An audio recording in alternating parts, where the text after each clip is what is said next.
বন্ধুরা, আল্লাহ বলেন, ইয়া আইয়ুহাল্লাযীনা মাতাউল গুরু। আল্লাহ নিজেই বলেন দুনিয়াটা হলো ধোকার ঘর। ধোকা ধোকা ছাড়া কিচ্ছু নেই। তার কারণ আপনি শিশুকাল তো বাপ মার কোলে ঘুমাইছেন, কিশোর হইয়া স্কুলে খেলাধুলায় মত্ত ছিলেন, যখন যুবক হলেন তখন তো আখের গুছাইবার জন্য জীবন শেষ করলেন। শেষ পর্যন্ত যখন বৃদ্ধকাল আসলো তখন আপনি চিন্তা করলেন যে হ্যাঁ রে, আমার তো একটা আলমারি দুইটা আলমারি হলে ভালো হইতো। হ্যাঁ রে, আমার তো একটা গোসলখানা দুইটা গোসলখানা হইলে সুবিধা হইতো। হ্যাঁ রে, আমার তো মনে হয় ফ্রিজ নষ্ট হয়ে গেছে, আর একটা ফ্রিজ যদি আনতে পারতাম ভালো হইতো। ঘরের ভিতর সোফা খাট একদম পুরান হয়ে গেছে, নতুন ছাইয়া যদি একটা আনতে পারতাম ভালো হয়েছে।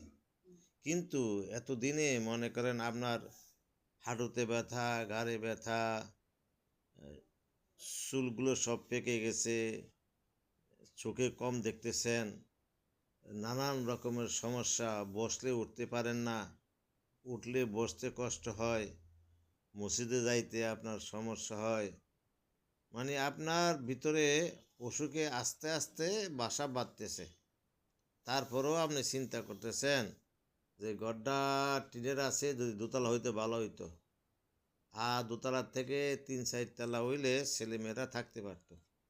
ভাই ও দোস্ত বুজুর্গ, একটু চিন্তা করে দেখেন, আপনার এই মিশা দুনিয়ায় আপনি আপনার না, আপনার পাশে আর কে দাঁড়াবে? আল্লাহ বলছে দুনিয়া ধোকার ঘর।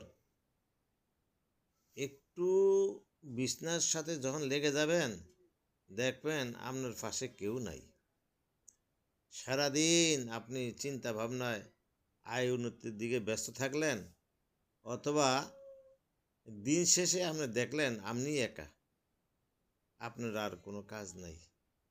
এরপরে ছেলে মেয়ে যদি নষ্ট হয়, অসৎ হয়, আপনাকে বস্তাবন্দি করে নিগুর নিজাম এক জ্বালায় ফেলে রেখে এসেছে, আপনি হাউমাউ করে কাঁদছেন আর খুঁজছেন।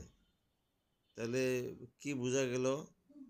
যে বিপদে পড়লে আপন ছেলে মেয়ে ভাই বন্ধু পাড়া পড়শি কেউ আপনার কাছে নাই। এই জন্য আল্লাহকেই স্মরণ করেন, 24 ঘন্টা আল্লাহই আপনার সাথে আছেন।